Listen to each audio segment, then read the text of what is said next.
नमस्कार, welcome back to the channel. स्वागत है आपका एक नए वीडियो में। आज है सैटरडे, वीकेंड स्टार्ट हो चुका है, इसलिए हमारे दिन की स्टार्ट भी बहुत लेट हो रही है। सुबह होने के बाद, दिन निकलने के बाद जनरली हमारा दिन शुरू होता है अंधेरे में। तो जो मेरे वीडियोस रेगुलरली देखते हैं उनको पता है कि मंडे टू फ्राइडे मेरा दिन 4:30 बजे सुबह शुरू होता है। लेकिन क्योंकि आज छुट्टी है तो मैंने कल अपने आप को थोड़ी सी लेवरेज देके एक मूवी देखी थी रात को, इसलिए मैं लेट सोया और आज लेट उठा। मैं लेट तो उठा, लेकिन जिसका साइड इफेक्ट ये हुआ कि आई एम वेरी फ्रेश। मैं तकरीबन 7.5 घंटे सोया हूँ और भाई इतनी नींद मुझे ऑन अ रेगुलर बेसिस नहीं मिलती है। और आज का फायदा ये होगा कि ना मुझे प्री वर्कआउट की जरूरत है, ना मुझे कॉफी की जरूरत है। I am well rested, I am full of energy and I am looking forward to my workout today. आज हमें लगाना एक पुल वर्कआउट और एज यूजुअल मैं एक प्री वर्कआउट शेक ले चुका हूं, जिसमें मैंने तकरीबन 1.5 केले और 1 स्कूप प्रोटीन लिया है। कभी भी मैं एम्प्टी स्टमक वर्कआउट नहीं करता और अगर आप लिफ्टिंग करते हैं आपको भी रिकमेंड करूंगा कि ना करें। और ये एडवाइस है स्पेसिफिकली मॉर्निंग वर्कआउट्स के लिए, क्योंकि आप एम्प्टी स्टमक उठते हैं 7-8 घंटे सोने के बाद, उससे भी 1-2 घंटे पहले आपने खाना खाया होता है, तो आपके सिस्टम में खाना नहीं होता, एनर्जी कम होती है। इसलिए अगर आप कुछ खा के जाएंगे, मेनली सिंपल कार्बोहाइड्रेट्स और एक अच्छा प्रोटीन का सोर्स, तो आपके वर्कआउट की क्वालिटी बेटर होगी। शाम के वर्कआउट्स की न्यूट्रिशनल रिक्वायरमेंट डिफरेंट होती है, क्योंकि आपने 2-3 मील दिन में लिए होते हैं, तो आपके अंदर एनर्जी होती है। अब फिटनेस एक्सपर्ट्स या इतनी सारी थ्योरीज कुछ भी कहें, मैं अपने प्रैक्टिकल एक्सपीरियंस से आपको बता रहा हूं कि अगर आप मॉर्निंग वर्कआउट में पेट में कुछ डाल के जाएंगे, कुछ खा के जाएंगे, तो आपके वर्कआउट की क्वालिटी डेफिनेटली बेटर होगी। टेस्ट करके देख लेना। और हर बारी जब मैं सैटरडे या संडे को अपनी गाड़ी स्टार्ट करने की कोशिश करता हूं तो मुझे डर लगता है कि स्टार्ट होगी कि नहीं, क्योंकि मेरी गाड़ी सिर्फ सैटरडे या संडे को ही चलती है। मंडे टू फ्राइडे गाड़ी की जरूरत नहीं पड़ती है। ऑफिस जाना होता है हफ्ते में 2 दिन, वो भी मैं मेट्रो यूज करता हूँ, तो इसलिए मुझे हमेशा डाउट रहता है, लेकिन इसने मुझे कभी धोखा नहीं दिया है। This car will complete 15 years, लेकिन ये बहुत ही रिलायबल है और इसने मेरा बहुत साथ दिया है। और मैं बहुत दुखी हूँ कि दिल्ली की गवर्नमेंट ने रूल निकाला है कि 15 साल से पुरानी कार्स आप नहीं चला सकते फॉर सम रीजन। चाहे उस कार की कैसी भी हालत हो, चाहे आपकी जेब में पैसे हो ना हो, आपको उसे स्क्रैप करना है और आपको एक नई गाड़ी लेनी है। जिसकी वजह से मैं बहुत दुखी हूँ, क्योंकि जुलाई में 2022 जुलाई में इस कार को 15 साल हो जाएंगे और फिर मैं इसे चला नहीं सकता दिल्ली में। And I am very sad and unhappy about this fact. And I will show you what I mean. 15 साल के बाद भी पावर विंडो वैसी की वैसी ही चलती है। 15 साल के बाद भी ये रियर व्यू मिरर एडजस्ट करने का सिस्टम भी बिल्कुल वैसे ही चलता है जैसे फर्स्ट डे चलता था। और कई लोगों को गाड़ियों का बहुत शौक होता है। मैं देखता हूँ कई लोग गाड़ी हर 3-4 साल के बाद बदल देते हैं, पर मैं ऐसे नहीं सोचता। मेरी थिंकिंग थोड़ी डिफरेंट है। अगर आप एसेट्स की बात करें, कई लोग गाड़ी को एसेट समझते हैं। एसेट 2 टाइप के होते हैं। ऐसे एसेट जो आपको पैसा कमा के देते हैं, जैसे आपका रियल एस्टेट हो गया, या आपने अगर कोई शेयर खरीदे है, म्यूचुअल फंड खरीदे हैं, आपने उनको खरीद लिया और वो ग्रो कर रहे हैं और आपको पैसा कमा के दे रहे हैं। कई एसेट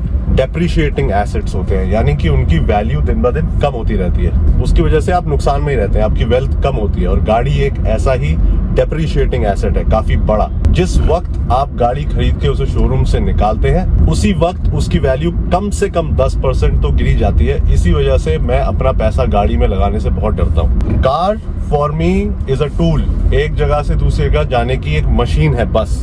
हाँ, वो कंफर्टेबल होनी चाहिए, उसकी फ्यूल इकोनॉमी अच्छी होनी चाहिए, एसी वीसी अच्छा चलना चाहिए, but I don't consider car an asset. और मैं उसे कोई स्टेटस सिंबल भी नहीं मानता, काफी लोग मानते हैं। तो इसलिए इस साल की मेरी सबसे बड़ी परेशानी है कि मुझे इन्वेस्ट करना पड़ेगा पैसा एक नई कार लेने में, फोर्सफुली बाय द गवर्नमेंट। इसलिए नहीं क्योंकि मैं गाड़ी खरीदना चाहता हूँ या मेरी करंट गाड़ी, मेरी एग्जिस्टिंग ये गाड़ी मुझे कुछ प्रॉब्लम दे रही है। तो गाड़ी के और जिंदगी के रोने बहुत हो गए। अब पहुंच गए हैं जिम। अब लगाना एक पुल वर्कआउट। स्टैंडर्ड वर्कआउट रहेगा, 4 एक्सरसाइजेस बैक की, 1 रियर डेल्ट और 1 बाइसेप्स की। बट बहुत दिन के बाद 7-7.5 घंटे सोने के बाद मैं वर्कआउट लगाने आया हूँ। So I am really looking forward. I think strength better होनी चाहिए, पंप्स अच्छे आने चाहिए।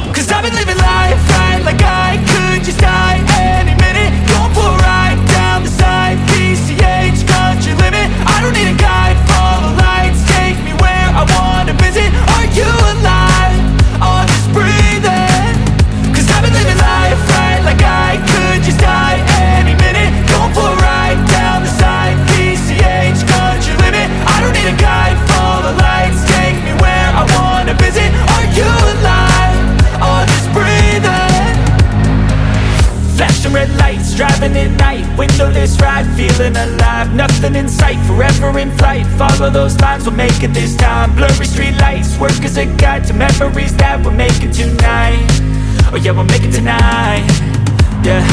I'll do anything that I feel like I wanna do, I'm living life like I got nothing left to prove, no end in sight, just always staying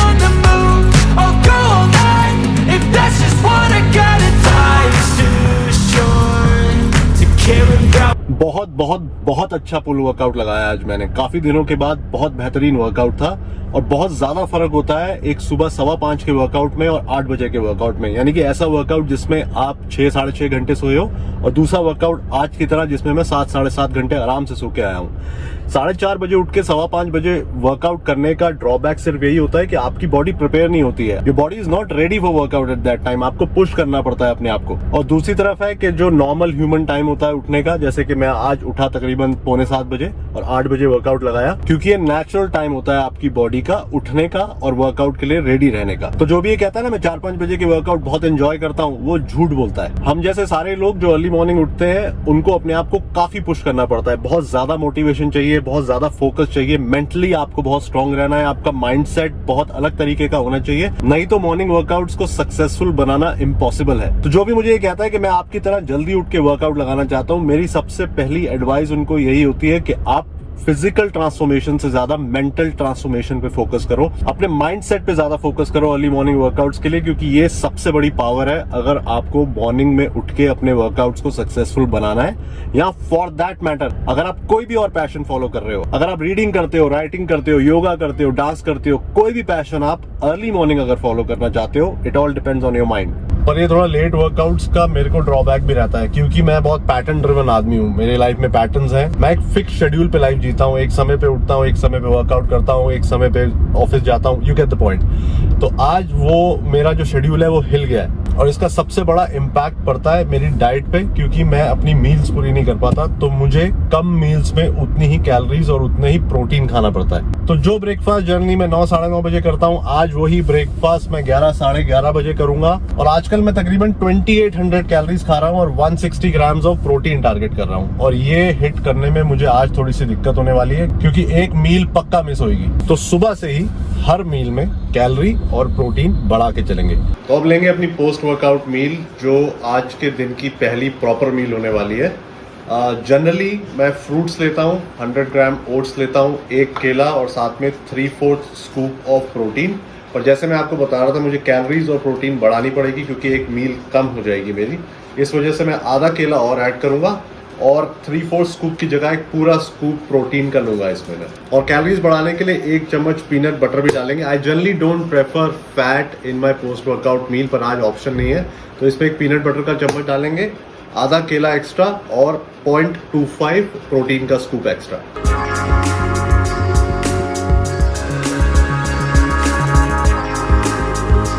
तो ये तैयार हो गया हमारा ब्रेकफास्ट और पोस्ट वर्कआउट मील। ये काफी हैवी है, इसके मैक्रोस आइडियल हैं बॉडी बिल्डिंग के लिए, और ये मुझे तकरीबन 3-4 घंटे आराम से फिल रखेगा। और क्योंकि सब कुछ लेट चल रहा है, मुझे लग रही है जबरदस्त भूख। मैं अपनी फर्स्ट मील से तकरीबन 2-3 घंटे पीछे चल रहा हूँ, तो पेट में चूहे दौड़ रहे हैं। तो मैं इस पे अटैक करूंगा, इसे जल्दी से खत्म करूंगा। मुझे आपके साथ एक चीज शेयर करनी है। आपको पता है मैं एक एविड रीडर हूं। मैं ज्यादातर नॉन फिक्शन पढ़ता हूं, सेल्फ हेल्प बुक्स या biographies. No offence to people who like fiction, पर मेरा वो टेस्ट नहीं है। रिसेंटली मैंने 2 बायोग्राफीज पढ़ी बैक टू बैक। सबसे पहली शू डॉग, जो बायोग्राफी है फिल नाइट की, जो नाइकी के फाउंडर है, शू कंपनी के फाउंडर है। ये एक बहुत ही जबरदस्त बुक है, इसके बारे में मैं किसी और वीडियो में बात करूंगा। आज मुझे आपके साथ एक चीज शेयर करनी है सेकंड बुक की, जो मैं अभी पढ़ रहा हूं, जो कि है विल स्मिथ की बायोग्राफी। इस बुक का नाम है विल स्मिथ। आप सबको पता होगा, एक बहुत फेमस एक्टर है, रैपर रह चुके हैं। काफी मोटी बुक है ये, तकरीबन 400 पन्नों से ज्यादा है इसमें, आधी से ज्यादा मैंने पढ़ी है। मुझे आपके साथ शेयर करना है इस बुक की ओपनिंग। इस बुक की स्टार्टिंग में विल स्मिथ ने एक इतना जबरदस्त किस्सा शेयर किया है कि कुछ पन्ने पढ़ते ही मैं इस बुक का फैन हो गया था, और अभी तक जितनी भी मैंने पढ़ी है, I have really loved it. तो उस किस्से में विल स्मिथ बताते हैं कि जब वो काफी छोटे थे तो वो अपने फादर की काफी हेल्प करते थे, चाहे उनका काम हो चाहे घर के काम हो। तो एक बार विल स्मिथ और उनके बड़े भाई को उनके फादर ने एक दीवार बनाने का काम दिया, नॉर्मल ईंट सीमेंट से बनाने वाली दीवार। और वो एक छोटी सी दीवार नहीं थी, तकरीबन 15 फुट लंबी दीवार थी। तो विल स्मिथ और उनके भाई ने वो दीवार बनानी शुरू करी। अब 1 दिन हो गया, 2 दिन हो गया, 5 दिन हो गए, 10 दिन हो गए, वो दीवार खत्म ही ना हो।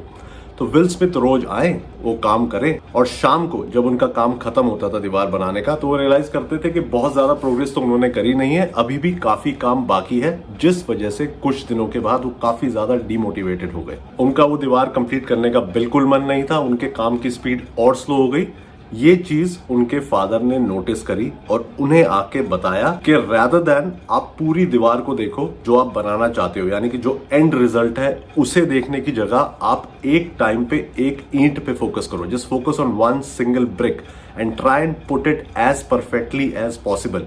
जितने अच्छे तरीके से आप एक ईंट लगा सकते हैं केवल उसी पे फोकस करो, और जब वो ईंट लग जाए तब अपना फोकस ट्रांसफर करो अगली ईंट पे। और जब विल स्मिथ ने अपना माइंडसेट चेंज किया, अपने फादर की एडवाइस मानी और सिर्फ एक ईंट पे फोकस किया एक समय पर, तब उन्होंने ये देखना शुरू किया कि वो एक दिन में कितना अचीव कर लेते हैं, कितनी सारी ईंटें परफेक्टली लगा लेते हैं, कितनी सारी प्रोग्रेस कर लेते हैं, कितने अच्छे से परफेक्शन के साथ एक काम को कंप्लीट कर पाते हैं। हाँ, वो पूरी दीवार बनने को अभी टाइम था, लेकिन वो जो छोटी छोटी प्रोग्रेस है वो उन्हें काफी बारीकी से आगे बढ़ती हुई दिखने लगी। और ये एक बहुत सुंदर एनालॉजी है और ये लाइफ में बहुत सारी जगह फिट बैठती है, स्पेशली वो लोग जो मसल बिल्डिंग करना चाहते हैं उनके लिए तो खासकर इंपॉर्टेंट है।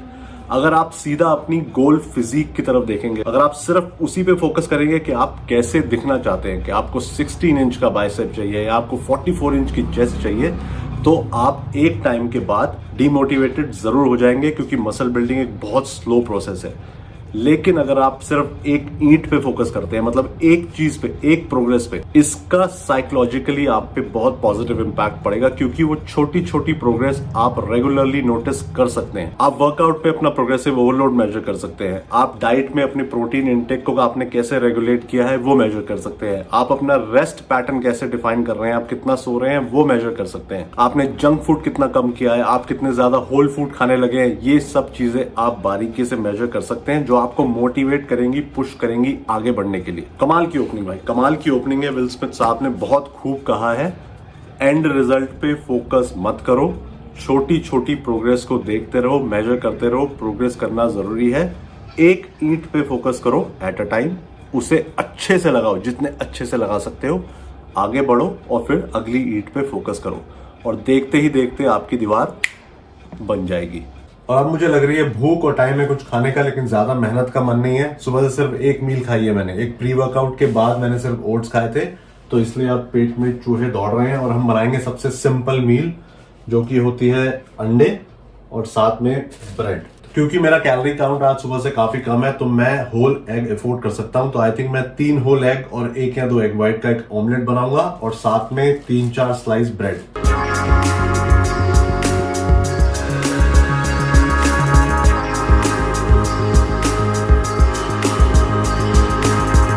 तो हमारा पैन रेडी है, गरम है। अब एक टिप, अगर आपको भी अपनी लाइफ से, अपनी डाइट से अनवांटेड गंदी कैलोरीज हटानी है, तो इसमें मक्खन या तेल डालने की जगह आप कोई भी कुकिंग स्प्रे का इस्तेमाल करो। I am not promoting any brand. आप Amazon या किसी भी ऑनलाइन ऐप पे अगर आप डालेंगे कुकिंग स्प्रे, तो आपको बहुत ऑप्शन मिलेंगे। डिओड्रेंट की तरह इसे स्प्रे करो। तो इन स्प्रेज में ना के बराबर कैलोरीज होती हैं, और एक अच्छे नॉन स्टिक पैन में ये मक्खन या तेल का ही काम करते हैं, लेकिन आपकी डाइट से इजीली एक दिन में 100 से 200 कैलोरी तक निकाल देते हैं, और आपको पता भी नहीं लगता, क्योंकि ये मक्खन तेल जिसमें आप अपने अंडे या कोई भी चीज बनाते हैं, वो आपका पेट नहीं भरते, it doesn't fill you up. तो ये फूड स्वैप करके देखो if you are serious about eating healthy. और अंडे के साथ खाएंगे 4 पीस ब्रेड। ये मोटा वाला पीस ब्रेड का मेरा फेवरेट है। हमारे घर का रूल है कि हर ब्रेड का मोटा वाला पीस मेरे लिए रिजर्व हो जाता है, क्योंकि एक मुझे पसंद है, दूसरा किसी और को पसंद नहीं है। तो जब तक अंडा बन रहा है, इन ब्रेड्स को रेडी करते हैं। आहा, इट लुक्स वेरी गुड। नमक और काली मिर्च डाली है मैंने इस पे, एंड आई थिंक ये ऑलमोस्ट रेडी है।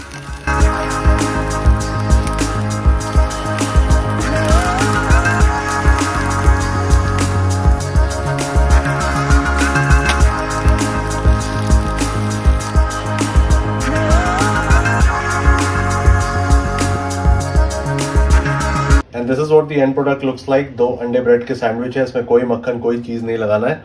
इसको मैं खाता हूँ सिर्फ केचप और मस्टर्ड के साथ। ये दोनों सॉसेस मुझे बहुत पसंद है, और मैं इन्हें कुछ इस तरीके से मिक्स करके खाता हूँ। आप ट्राई करना, आपको इसका फ्लेवर बहुत अच्छा लगेगा अंडे ब्रेड के साथ। So time for the second meal. अब मैं ये दोनों सैंडविच एंजॉय करूंगा और इश्ता के साथ बैठ के थोड़ी देर टीवी देखूंगा। Will just chill.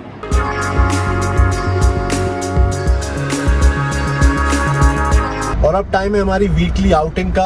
एक बार जब हफ्ते में हम दोनों बाहर जाते हैं। विहान ने हमारे साथ जाना आजकल बंद कर दिया है, पता नहीं आ रही है कि नहीं, अब आएगी शायद। हाँ, तो हमने डिसाइड किया है कि हमें कहाँ जाना है। हमने ये डिसाइड नहीं किया कि कहाँ बैठना है और क्या खाना है। तो जगह डिसाइड हुई है खान मार्केट। अगर आप दिल्ली से हैं तो आपको खान मार्केट पता है, काफ़ी पॉपुलर जगह है खाने पीने के लिए और शॉपिंग के लिए। शॉपिंग बहुत हाई एंड है, वो हम नहीं करेंगे। अच्छा कुछ खाने का मन है लेकिन वहीं जाके डिसाइड करेंगे कि कहाँ बैठ के क्या खाना है। और डिसाइड ना करने का एक रीज़न ये भी है कि हर जगह वेटिंग होती है, तो अगर आप एक ही जगह का मन बना के जाओ और आपको वहाँ पर वेटिंग मिले तो आपका मूड ख़राब हो जाता है। इसलिए कीप योर ऑप्शंस ओपन, कई जगह ट्राई मारो, जहाँ जगह मिल जाए वहाँ बैठो and then have a good time, have a good meal.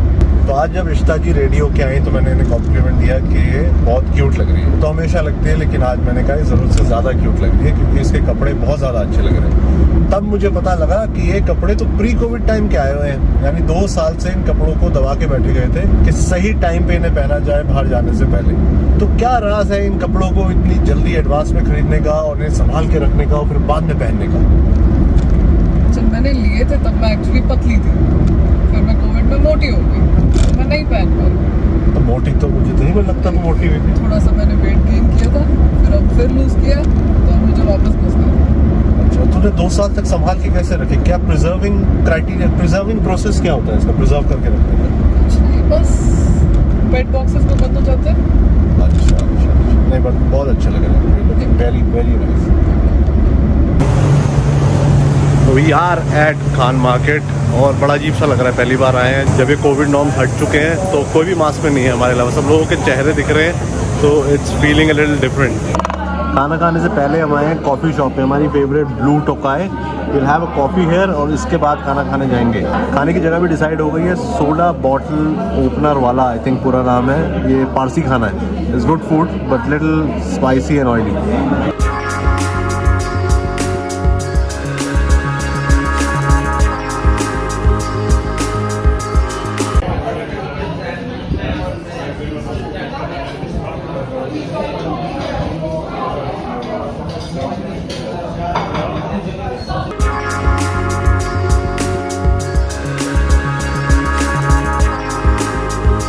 Full Bombay Irani style खाना है। हमने बहुत डिफरेंट चीज़ें ऑर्डर करी हैं, आई थिंक सुनने में भी बहुत अच्छी लगेगी आपको। चिकन मैदा रोटी ऑर्डर करी है हमने, भुना चिकन सैंडविच ऑर्डर करा है और सल्ली चिकन विद रोटी। खाना बहुत टेस्टी होता है, हाई कैलोरी होता है पर चलता है, आज बनता है। Now the life is getting back to normal. ऐसा लग रहा है कि प्री कोविड टाइम पे बाहर है, तो इतना सेक्रीफाइस तो चलता है, कल परसों कवर अप करेंगे।